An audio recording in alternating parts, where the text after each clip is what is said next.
So my first video goes viral. My second video goes viral. My third video goes viral. My fourth video goes viral. So I have 10 million views in less than a week. And I had 42 followers before this started, just to like set the stage. 42 followers. I get 10 million views. I have 100,000 followers on TikTok and 200,000, almost 200,000 on Instagram in like a weekend. And I'm like, holy shit. And I have hundreds of DMs. Do you offer coaching? Can I work with you? How much does it cost to work with you? How do I schedule a call? And I'm like, oh my God, are people going to pay for this? And I remember sitting in my living room with my husband. And I was like, what if somebody would pay me like $30 an hour to have a call with me? And he was like, that would be great. I'm like, right.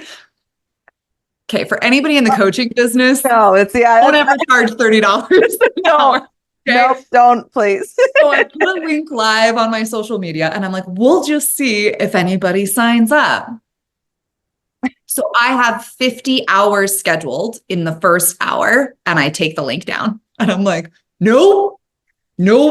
Clearly that was not the price point. Clearly that's not it. So, and I'm working a full-time job, right? So I'm like, oh shit, when am I going to do this?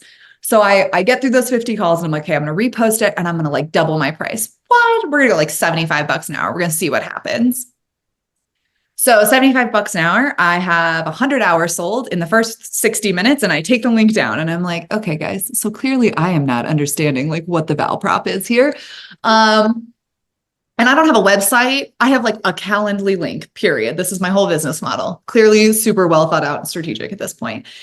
Welcome to the Limitless Podcast, the show where women entrepreneurs become radically aware of their limiting beliefs, learn to value their worth, generate wealth, and to thrive as a magnetic brand leader. I'm your host, Jamie Ratermann, a six-figure holistic business coach. I've helped over 100 rebellious entrepreneurs master marketing, embody leadership, and say fuck it to the hustle. Let's dive in. Hello, lovelies. Welcome to another episode of the Limitless Podcast. I am excited today to bring you a new amazing person in my life just because I got to meet her through being on her podcast, but we're going to be talking about career. We're going to be talking about success. We're going to be talking about what we thought it was, but also what it actually is and how we get to make it our own. Today on the podcast, I get to invite Kendall Berg. She is that career coach. She is somebody who, if you don't follow her on Instagram right now, you should. But in general, she is somebody who helps her clients and followers understand how to find progression, recognition, and support in their careers. She has been featured on Newsweek, Boss Babes, Business Insider. But what we'll get into today is talking about how she has a community of over 500,000 people across Instagram, TikTok, and YouTube. She's using that video platforms like it's her job. And I can't wait to share about what I've learned just about being a new follower of hers, but also, of course, welcoming her here. Recently, I was on her podcast, The Secrets of the Corporate Game, which you guys will get to listen to later on when it comes out. But I talked about my laid off story. We talked about all the things that we learned in the process. So in general, we've got a pretty amazing person on the podcast today. Kendall, thank you so much for joining us. I'm so excited to be here. I feel like this is going to be a fun chat. We're already vibing. We were joking before we started recording that like I look very beachy today. And for anyone who's wondering, I live in Colorado where we just got 8 inches of snow. So I'm like ready for summer. I'm like channeling it, but I think this is going to be a great chat. I'm excited to talk about all the things. Amazing. I'm so glad to have you here. So I feel like a best way to get started is just to talk about what made you decide that, okay, I'm going to be a career coach. I'm going to help people in the corporate end of things, but I'm going to run my own business. Tell us about your early beginnings. Yeah. So it's actually, I always joke I'm an accidental entrepreneur. And I would smack any of my clients upside the head if they said that to me because we do things very intentionally now. But my journey was very much born kind of on accident. So I fell into coaching really because I had hit a sticking point in my career. A friend of mine had said, hey, I want you to meet with this girl. She'll help you. We had one chat and I swear it changed my life. Her name was Allison. If she's listening to this, I hope she gets excited for the shout out. But it was so relatable and it was so great to hear that the things I was experiencing were not isolated to me and that there were quick things I could do to make my situation better. So she really transformed my career and helped me continue my progression upward. And after meeting with her, I really started to kind of give back informally. So friends of friends or coworkers who got stuck or people that I met through the corporate grapevine, would come to me and ask for advice. So at one point, I think I had like 25 mentees, all informal, all just trying to help. And in about 2020, when so many people were trying to like understand what it is we're doing with our lives, I read a book called Every Good Endeavor by Timothy Keller. And it's a lot about like finding your purpose, and does your purpose exist in what you're doing? And it is very clear that like living your purpose doesn't mean we all are like volunteering in orphanages, though that would be fantastic. It's more about like, how do you find like your special sauce, your secret spikes, and like, how do you apply them in work? And so I remember I was talking with my husband and I was like, is my special skill like just making slides for white dudes in banking? Because that's what we do on the corporate side. And I'm very good at it and I love it. And we could have a whole separate chat on that. But he said, I just can't believe you're not a coach. I feel like that's so naturally what you would be drawn to. And I was like, well, that's not a job. It's not like a thing people do. That's just like, I just do that for fun. And he was like, well, it could be your job. You've never tried. And so this conversation went back and forth till 2022. So 2 years of me waffling in my decision-making. And 2022, I had a great job, great boss, really enjoying my corporate life. And I was like, you know what? There are so many people I see struggling. I had struggled in the job I'd had before. And I was like, I'm just going to post something. I'm going to see what happens. And needless to say, a whole business was born. And less than 2 years later, it's now, a huge money driver for us, but also just like a huge passion project for me. So that's a long story long, but my answer to what made you become a career coach and an entrepreneur was really, I felt this passion and this skill set that people needed. And I really felt that if I came to the marketplace honest, forthright, not afraid to talk about the bad stuff that happens in corporate, not afraid to talk about people who are overreacting to stuff that's happening in corporate, being able to be honest about both sides. I felt like there was really a need for that. And luckily that was the case. And I guess the rest is sort of history. I love that. I love this story for a couple of, there's so many ways to go here, but I think the most, where I would like to start with is that sometimes I think people think entrepreneurs, like they wake up or they were born and they were like, you know what, we're going to be an entrepreneur. This is the kind of life we're going to have. And my story is very similar to yours. I was working in a corporate setting and I never thought of really running my own business. I just knew what I like to do. But then it's being open to all these other opportunities that are out there. So I think that's what's really lovely about taking any idea of yours that you're willing to like devote a lot of time, effort, ups and downs to. Like, yeah, you can be an entrepreneur or you can stay in business. There's nothing wrong with it. It's just more of, if we lean into our passions, they can be whatever we want them to be. So I love that your story started with this, like, yeah, I didn't really plan to be this, but it worked out and I'm really freaking happy about it. Yeah. And I think it's so interesting because if you ask a lot of people in my life, like I have a very entrepreneurial spirit. So my mom will joke, like people were holding lemonade stands when we were kids. They don't do that anymore for safety reasons. But when I was growing up, I didn't just have like a lemonade stand. I was like hiring the neighborhood kids. We had a cash flow system. I was only selecting the profit. They're going out. I was very entrepreneurial and I always have been. And I've had many businesses that I had tried for other passion projects that didn't work out. And the real reason that I found myself in this accidental role is like, I actually really love corporate. As an adult, for me, it was very safe and it was very comfortable. And it was a place that I could apply my skills and kind of be able to estimate most people's reactions. And we could definitely talk about that longer on in the episode, but I had this entrepreneurial spirit, but then no idea what to do with it.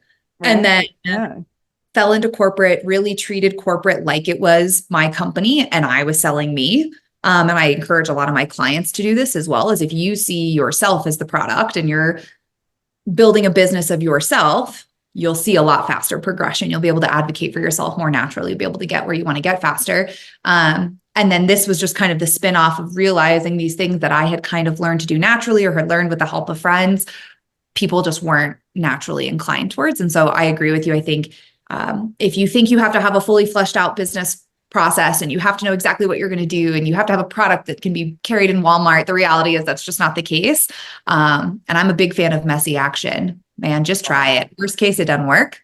Yeah. And then you go back and you work in corporate like everybody else for the next 40 years. Like your backup plan is everybody else's first plan. So there's no reason not to explore that passion and at least see what happens. I love that. Yeah, I feel like there's like I would rather be messy than uncertain. I would rather figure it out by trying the messy things and be uncertain. But even too, I'm imagining young you like ordering younger kids around, like make Oh more yeah. today. Like oh, it's the influx hour. Come here. Like when you said cash flow system, and I'm imagining myself at like 11 saying that word. I don't know.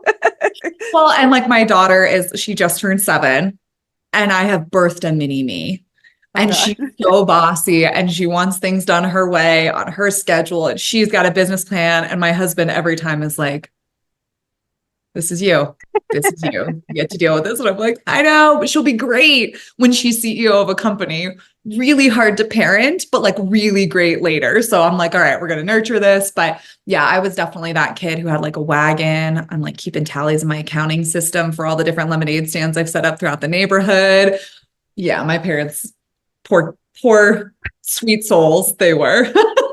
What an origin story though. I feel like I feel like we gotta find these photos and like plaster them on like an origin story. Oh, they exist. They exist. My husband's very crafty and he built my daughter a kitchen for Christmas from Santa. And the inspiration was the giant lemonade stand my mom had built for me as a kid because my business was thriving to such an extent that it required like a custom lemonade stand. So yeah, there are actual photos of me like swindling the neighborhood parents. Oh, I I guess love it. I love it. Well, let's talk about this idea of like you really being able to feel like honest and blunt and bold. That was something that I'm just gonna be completely honest. I binged you for a little while. I was like, all right, let's take a look at this, like that career coach. Let's take a look. And what I loved right from the get-go is that you are about like really sharing an honest, bold, and valuable take. Like if I had to, that was just like me watching it going like, not everyone would say this. She gets to the point pretty fast. And I think that was something that one, like if I would have found you while I was still in corporate, I would have been like, kind of like, yeah, I feel this way. Like that feeling of like someone saying the real shit. But also there was the other end of it going like, I get why. Like there's just like people that are going to come into your comments and people get excited about what you say. So I know you alluded to it, but you went viral pretty early it ended up being your concept of why you decided to switch into being your own business owner. Tell me a little bit about your first viral post and kind of what happened after that. Yeah, so it's I am that true TikTok explosion story. So like I think it was technically the third video I ever posted on TikTok, but 4.1 million views in 48 hours. And I had posted something that I thought was really obvious. I know that sounds bad, but I had stitched a video saying, what's something you wish you knew about corporate? And I said, doing your job is not actually the most important thing. The most important thing is building relationships. People who are good at their job, stay in their job. People who are able to advocate for themselves and level up, they're the ones who get promoted, and that requires relationship building. And I think looking back, it was a hot take because nobody says that. Nobody's willing to stand up and say like, hey, not the people who are best at their jobs get promoted. The people who are best at their jobs are people who are sweet talking people in the hallways. And it gets a bad rep. But it's also the reality is people want to work with people they like, whether we want it to be that way or not. And that's what I found in running my social media is I get just as many hate comments as I get fans. And Stephen Bartlett says in Diary of a CEO, which if you've never read the book, definitely read the book. Also, his podcast is fabulous. But he says in his book, he says in marketing, I'd rather piss off 50% of the population and resonate with the other 50 than be lukewarm to 100.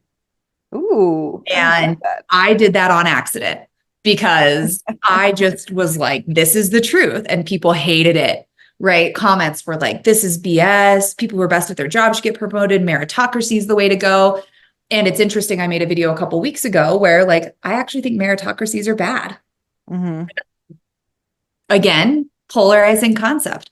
But if only the people who are best at their job get promoted and they don't have soft skills and they don't know how to communicate, and they don't know how to lead, and they don't know how to be organized, they don't know how to project manage, would you want to work for somebody who's wicked smart but has no idea how to communicate to you? I would.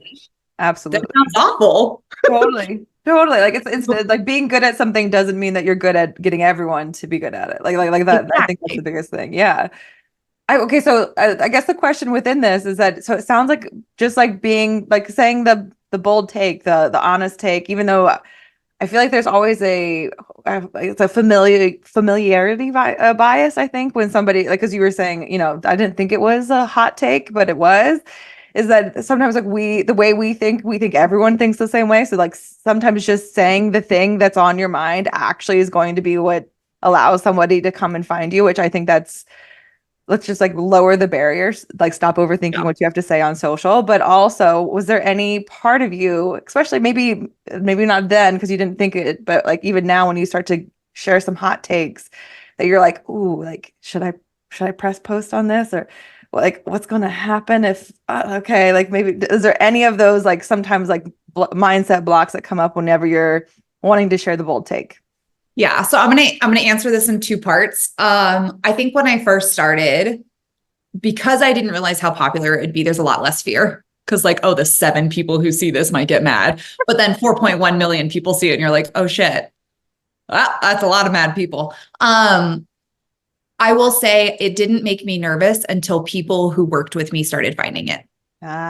So people in my corporate job watching my content is a very different feeling than unknown faces in the internet for me. And while my leadership is incredibly supportive, they're amazing. I could wax poetic about how much I love my bosses and my boss's boss and my boss's boss's boss and everybody in my leadership chain. They were very supportive of me being on social media until people started watching it. And then there was this hesitation, like, Kendall, you can't be saying stuff like this. And I was like, yeah, no, this is what I say though. Like, this is the truth. Right. And we had an honest conversation where I was like, you guys don't have to let me do this. But if you don't let me do this, I'm just going to go do this. And that's fine. But like everybody needs to be comfortable with it. So I think it makes me more uncomfortable to know that my COO liked my TikTok yesterday that was about bad stuff that happens in corporate, like that makes me more uncomfortable. But I think in the end, I truly feel like I've been given a platform for a reason. Mm-hmm. And my job on this platform is to tell the truth to as many people who want to hear it. And it's not necessarily the way the world should work. It's not the way I think the world should work in a perfect world, but I think that the reality is that it works this way. And I feel like if I start saying less, I do everybody who has been loyal to me thus far a disservice. And so the second part to this answer is corporate Natalie. If anybody follows her on social media, very popular. She did a podcast talking about a guy who refused to go in for an 8 a.m. meeting because his work hours started at 9. It went viral, got a lot of hate. She took the video down. And I was talking about this with a friend of mine who's also in a similar space. And I realized in that moment that corporate Natalie, so many of her videos are a persona. She's pretending to be somebody else. Totally. So it's a lot easier to take that hate because it's not really you they're hating on. They're hating on, fictional consultant corporate Natalie who doesn't exist. And in that moment, I'm thinking, this is the best video ever. Look how many likes it's getting. Look at all the hate. Like, this is great for her and her platform. And I think, I don't know her personally. I would guess it made her somewhat uncomfortable. Whereas I look at that and that's my niche. It's like getting hated on is like my favorite activity. That's when my videos get the most views, right? Like, come at me. But it was interesting because right after that happened, I'm working to get a book published in November. And they came back and they said, hey, we love your audience. We love your take. We'd like you to soften the book a little. We think the language is a little aggressive. And I told them, I said, I'm going to be completely honest with you. My audience does not want bullshit. If you're trying to sell this to the people who already like me, they don't want that. They want to hold exactly how it is. And that was hard for me because it's the risk of losing a book deal. This is like potential money. It's a huge lifelong dream of mine. And they said, we're so glad you said that. We're with you 110%. Let's do it. Oh. But I think if I had waffled at all, they would have been nervous publishing it because they know what kind of hate it's going to get. They've seen it. And I think they wanted to make sure I was ready. And so I think it's hard to be that personality on the internet sometimes, but I also feel like there's just as many people who watch that video who are like, you said what I was thinking, but couldn't say. And for those people, I feel like a social responsibility to keep being as honest as I can. And then for everybody else, they can take it or leave it. Totally. Oh gosh. Okay. There's so much in this, but I think, well, I just want to say you naturally have a really strong belief in yourself. Like this is like at least the way you're talking about the hate, the hatred and the sticking to your guns when someone says, oh, it would be better if you like toned it down. You weren't so much like, you just like, if it would be better if you're like, Yeah, right. I keep going. Like that's like that sense of you is like one commendable. And I just want like just in case you didn't think it was any big deal, like that's huge. That's like it's amazing. Amazing to have somebody who's teaching and talking to people. But I think part of what I'm hearing in what you're sharing in the story is that people respect boundaries, integrity, and also like this is branding in its own way. Like it's not colors and fonts, but we're talking about like if you are going to follow that career coach, she's going to be honest. She's not going to sugarcoat what's true and what's real. And even too, like if I like, and again, like you guys, please go listen to my episode with her. I was honest about how when I was in the corporate world, I would absolutely be the one that was working a ton and I was wanting to prove myself. And it was all of these reasons. And it was someone that like was like hit me at that time with, they don't care if you're really good at your job. They care about how well you like talk to the leadership and how people want to work with you. My brain would have been like fizzling, like, no way. I probably would have been one of those people like, you're full of it, like in your comments. But then I would have walked into the evening or that week going like, maybe I could correct this a little. I mean, at the very least, I can adjust. And I think that's part of what I kind of want to get around to is that there's so much value in this. Like there's so much value in people like getting flustered with this. I actually had a client who she was a relationship coach, and I like to use her as an example because it was her first time getting haters, and she took them a little differently than you do. But she said, you know, sometimes divorce is some of the best soil for you to grow into the people you were meant to be. And like her all of the comment section were like people who had bad breakups and really like, you know, you could just tell they didn't like their ex-wives or their ex-husbands, the whole thing. And, you know, part of it also too was like, thank you for saying this. And I'm like, this, like saying what's true for you and your clients sometimes can cause this backlash, but it's not just to be an asshole. It's saying a point to help. Like there's people who will clickbait and they will just say mean things just because they know the controversy's coming. Versus, I'm going to say this thing because it's absolutely true. And yeah, I know it will ruffle feathers, but it's for good. Yeah. Where do you fall in this kind of like thinking about how this is kind of an act of value, act of service of sorts when it comes to like the kind of role you play? Yeah, Jamie. So I'm very service minded. So I'm a Christian. I talk about it pretty broadly, you know, love it or hate it. I don't necessarily care what anybody else believes, but for me, that's where I lay. And I believe that I am doing a service. I am providing value to my community.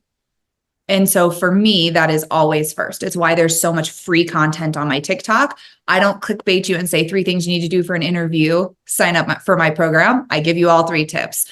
I have my podcast, which has a lot of my personal content. I have the book coming out. Like my goal is always to give as much information to an audience as possible so that they can build their success.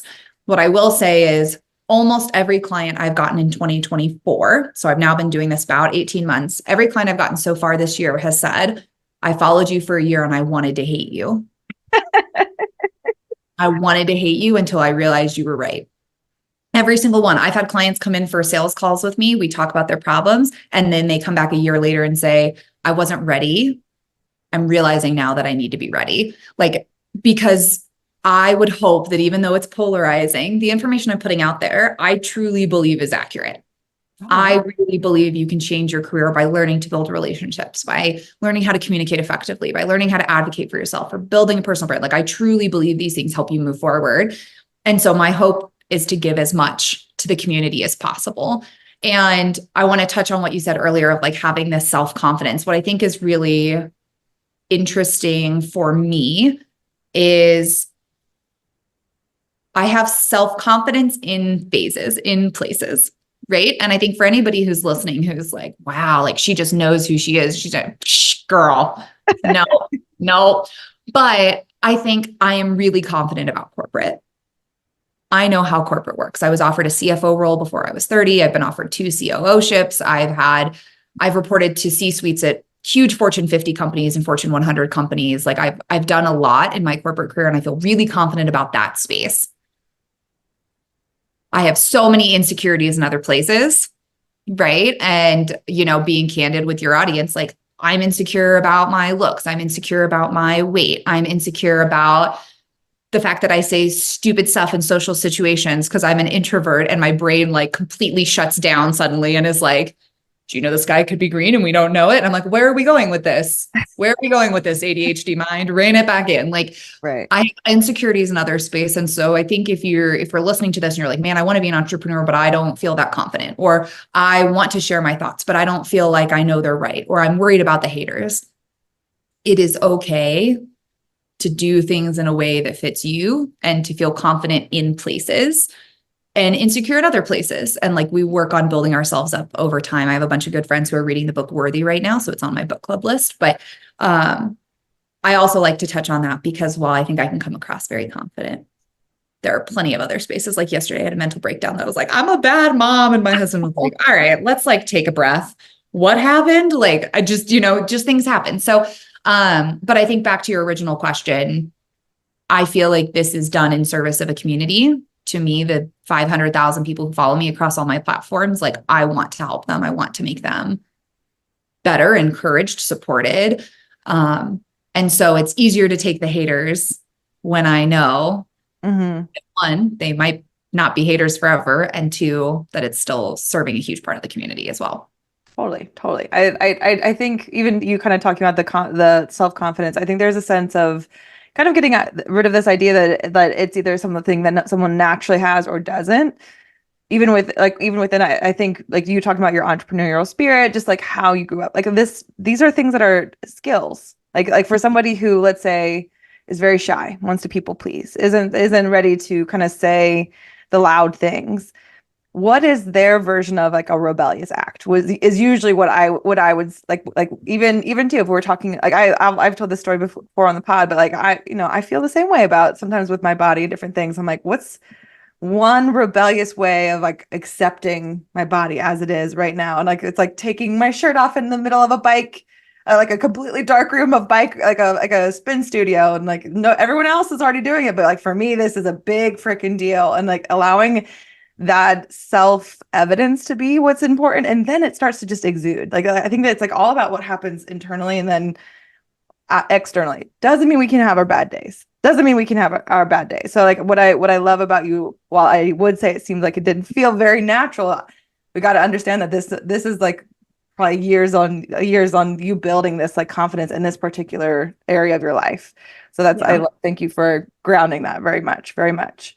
And I think people can feel your authenticity, right? Like I have social media content creators reach out to me all the time. They're like, Kendall, how do I be more polarizing? And I'm like, well, are you polarizing? Like as a person? Yeah. Like if you're a super nice, sweet, kind soul, that's amazing. I'm not. I'm like, I've been told I'm abrasive multiple times in my life, right? Like I say it like it is all the time. And I had to learn how to do that effectively in the corporate world, which is why I do this now.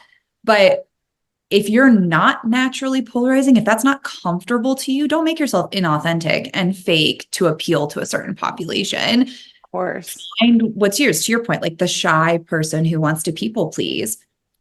Do you celebrate small wins? Hey, I spoke up in a meeting today. Hey, I shared my big project this week, right? Those types of things have their place as well. And so I think that, you're right. It took years, many, many, many years to get to where I felt confident doing what I'm doing on social media now. But I also think that if you're just authentic and you're true to yourself and you know who you are, that attracts people. And that's kind of that space to step into. Yeah. Oh, God, I could have a whole separate conversation on people who try to be polarizing. Like even having, it's like the new version of clickbait, like where somebody just says like a really ridiculous statement. So someone watches and then they don't actually feel that way at all. You're like, now I don't want to be around you. Like you don't actually feel this way. Get out of here. Like they were like, I hate that stuff. But agreeing with the idea of, yeah, like if you want to be a bolder version of yourself, you got to define what that looks like for you, period. Yeah, and if small, big, in between, like the more you do it, the more it's going to get a little bit easier. But let's talk about what happened after you went viral. So you said that you had that big boom on TikTok. I know you also had it over on Instagram. Like what happened? You had all these new eyes all of a sudden, like millions of eyes on you to like going like, I love her take on this. How did it feel? What happened? I know we talked about the haters, but where did the business begin? How did this all kind of turn into what it is now? Yeah. So this is definitely a story of messy action. Okay. So my first video goes viral. My second video goes viral. My third video goes viral. My fourth video goes viral. So I have 10 million views in less than a week. And I had 42 followers before this started, just to like set the stage. 42 followers. I get 10 million views. I have 100,000 followers on TikTok and 200,000, almost 200,000 on Instagram in like a weekend. And I'm like, holy shit.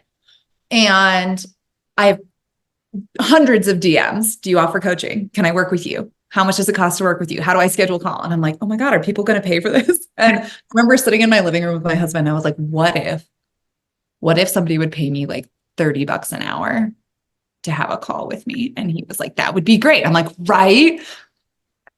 Okay. For anybody in the coaching business, No, don't ever charge $30 an hour. Okay? Nope, don't please. So I put a link live on my social media and I'm like, we'll just see if anybody signs up. So I have 50 hours scheduled in the first hour and I take the link down and I'm like, nope. Clearly that was not the price point. Clearly that's not it. So, and I'm working a full-time job, right? So I'm like, oh shit, when am I going to do this? So I get through those 50 calls and I'm like, okay, I'm going to repost it and I'm going to like double my price. What? We're going to go like $75 an hour. We're going to see what happens. So $75 an hour, I have 100 hours sold in the first 60 minutes and I take the link down and I'm like, okay, guys, so clearly I am not understanding like what the val prop is here. And I don't have a website. I have like a Calendly link, period. This is my whole business model. Clearly super well thought out and strategic at this point. And I end up leaving my link down for like 3 months because I'm like getting through this mass volume that I had not anticipated. And so then I'm like, okay, I need to like add some structure here. I meet with an individual, reached out to me on TikTok, and he's like, Kendall, I charge $475 an hour. And I was like, oh, I could never. I would never. I'm trying to help people. People who want to be helped cannot pay $475 an hour. And so I took my prices up to like $150 an hour. And I only sold it in a bulk package of like 6 or 12. So you could buy 12 hours with me or 6 hours with me. And they were like discounted based on how many you bought. And I ran a Black Friday special and I sold out of my programs for the year. I took the link down. So you're seeing a pattern here, which is like Kendall just does stuff and sees what happens and then rolls it back because she's made bad decisions. So at about July of last year, I ended up working with a coach and was like, okay, what do I do to build this like into an actual feasible business system? Because I've helped 1,000 people in the last 6 months at a price point that makes no sense for me. And I have no idea what I'm doing. So they helped me build a program, structure my business, figure out how I was going to like get people into the program. How was I going to like build funnels, all these things that I'd never considered because I'm not an entrepreneur. I work in corporate. And in July of last year, my program launched. So that program is Play the Game, which is teaching you all of the things that I've learned over the course of my career in less than 6 months so that you can propel your career forward. So that program is like my bread and butter now. That's what my business is built off of. Around the same time, brands started reaching out for brand partnerships. So I have a brand partnership business. Separately, I do speaking engagements for large businesses or for corporations or for universities. That's a separate stream. And then I have my book coming out in November and the podcast. So like this is kind of the business model now is how I make my money. But what I would say is because I had no idea that it was going to grow the way that it grew, there was nothing in plan. There was no business. There was Kendall throwing up Calendly links to like see what had happened.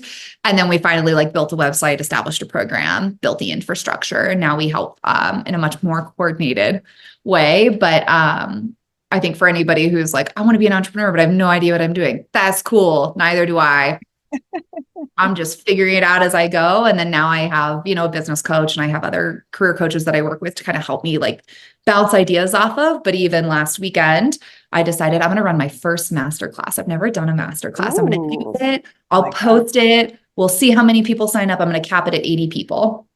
So in 2 hours, it's full. That was like shit.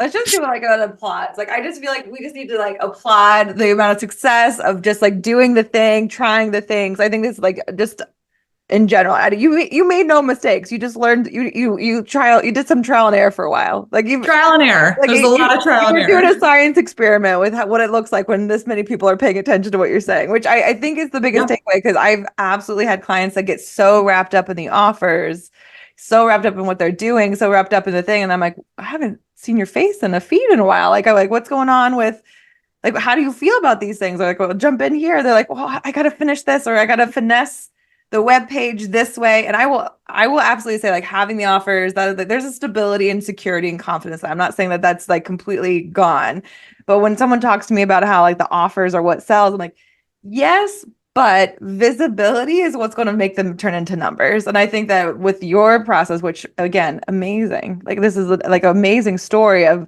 someone who like leaned into like who she is, her voice, and it turned into a business.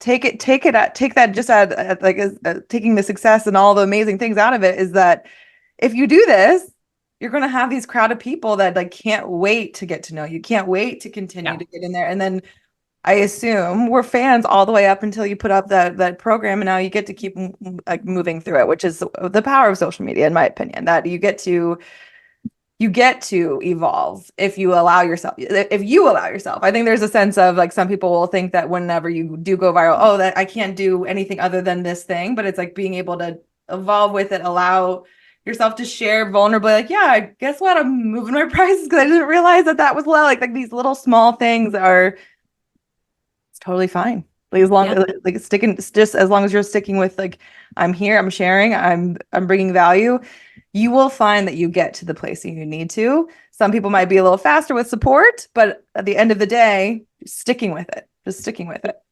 And I think I have a business coach friend who says, create the problem. Yes. Like stop worrying about having every solution ready and start creating some problems, and then you'll figure it out. And that's very much how I operate my business. Now, I will say 2024 is a more strategic year for me. I do have plans, I promise. I do have like a business model and like certain things I'm doing in certain ways. But I definitely think that the beginning, it was a lot of trial and error for me. It was a lot of seeing what could happen and what would happen. And I was telling a friend of mine in Mexico a couple of weeks ago that I do feel very blessed that I had that viral platform. I understand that many business owners have 200 eyes on them as opposed to 200,000. But there's a couple of things there, which is one, if 200 people walked up to you and said they loved what you were doing on social media, you'd probably have a heart attack and keel over. Mm-hmm. Had one person come up to me and I thought I was going to have a mental breakdown. I was like, oh my God, this is so cool. So like you have an avid audience, regardless of the size, but then two, also being able to finesse and keep them active. I have a really high engagement rate on my social media, not just the follower count, because it is a community. We do a book club. We do Friday lives. We are involved in the podcast. We're sharing episodes. Like there's so much back and forth that I think if you can build that community, no matter how small your audience is, you build that funnel, you build that engagement, and you'll enjoy it more because you're making connections. It's not just numbers on a screen. So create your problems.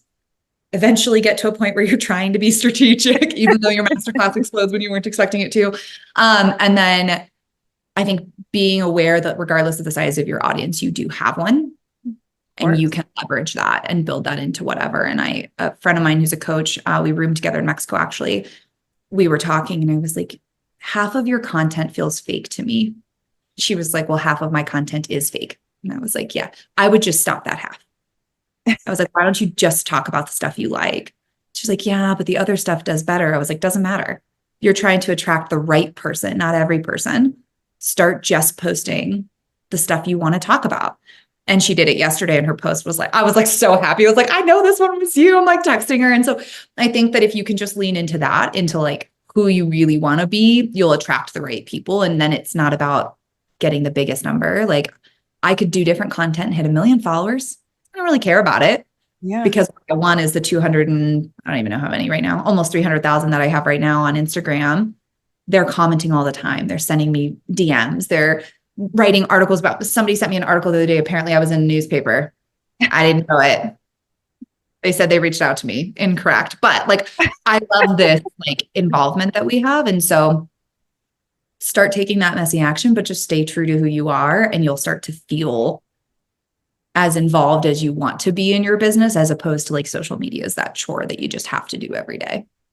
You're speaking volumes, and I don't know if you truly realize you're speaking volumes for the fact that like the goal should never be to go viral. That should never be the goal. Like honestly, it's like, how can I alleviate someone's challenge? How can I show them what's possible? How can I share vulnerably my story so they understand that they're human? Like these are the basic tenets, and I think that like whenever, so I've been given advice to be like social media, like here's tips and hacks on social media, like all of those. I hate like it makes me angry, like because it turns it into this like scientific, data driven, and again, I love looking at data reports, but the idea is like if you don't come from a place of wholeness about what you want or what's the ripple effect or what in general you stand for before you start thinking about how storytelling works and how watch time works and all the things, like it's just going to fall short. I think that's what I love the most about just having these social platforms is that we've all kind of become like really good at seeing when someone's genuine and someone's not there. It's hard to describe what it is, but it's like you're just like that feels real, not practice, not fake. And like, and even too, like what I love is when I get to watch like my own clients go from a little bit timid and scared to like their full zany, silly, bolder selves. And it's like, we found you. And we did that through pushing yourself a little bit on social. Like, oh, I would never, like, I would do that with my friends, but not here. And we're trying to open that up. So I think, again, even though, Kendall's got a beautiful story of going viral, the core piece of this is that she didn't go viral because for viral sake. She went viral by sharing something really deep and important. So I think that's helpful. But I think even too, if we pull away from the business itself, but talking about like how you are really in a really advantageous position, because I will have people who jump into running their own business and they'll go like, maybe I should just go back to corporate, or maybe I should do this and I should do that. And I really kind of just want to ask this question just because you now know what it is to build a business. And then you also are regularly giving advice of helping people play the game of doing well in corporate. Which one's easier? It's such a loaded question, Jamie, because I did tell her I was going to ask her this before we started recording because it's important for me to hear what her take. Yeah. But just so you all know, it's a loaded question because I am that person who truly loves corporate, right? I think plenty of people have bad experiences and they hate it for very good, righteous reasons. All right, don't get me wrong. But I really love corporate. I love the consistent schedule. I love the consistent paycheck. I love the 401k match. I like there are things about corporate that I really dig. And when you have a good boss, it's much easier to appreciate the value there. But there are things I hate about corporate. It moves slow, right? You got to get like 82 and a half people to sign off on everything, which is annoying. There's a lot of bureaucracy generally. I hate seeing people who I know are really good suffering under really bad leadership. Right? Yeah. I try to be the manager I always wanted. And I've had, individuals really flourish in my teams and become who they could have been much earlier in their careers. And it bothers me when I see bad leaders that I'm like, you're really holding back your team. So I think there's pros and cons to the corporate game. I will say running my own business, I work way more.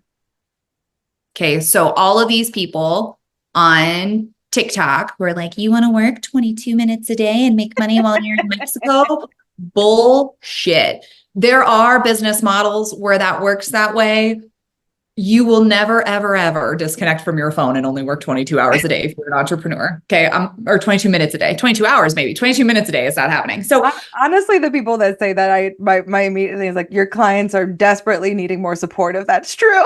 Right. And so I think that I think social media tells a lie about entrepreneurship. Oh, you can work like whenever you want and you only have to work 2 hours a day and you fly to Bali on the weekends. Like one, you got to be making bank if you're going to Bali every weekend. But two, that's just not the reality. I work so much more in my business because I'm constantly ideating new social media ideas. I'm constantly thinking of podcast episodes. I'm constantly working on my book. I spent 2 to 5 hours every weekend for the last 6 months writing my book to have it done in time for the manuscript to go out. I spend time with my clients 25, 30 hours a week. Then I have to make all my then I have to record all my videos. Then I have to work with my VA and get everything scheduled. Like there's so much more work that goes into being an entrepreneur, in my opinion, because even when you build great systems, which I have now, I have 6 people who work for me. You're still the one-stop shop for especially when you have a business that's so brand oriented like mine. I am the brand. And so you have so much work that goes into it. So I would say entrepreneurial, I think, is harder, more challenging to operate.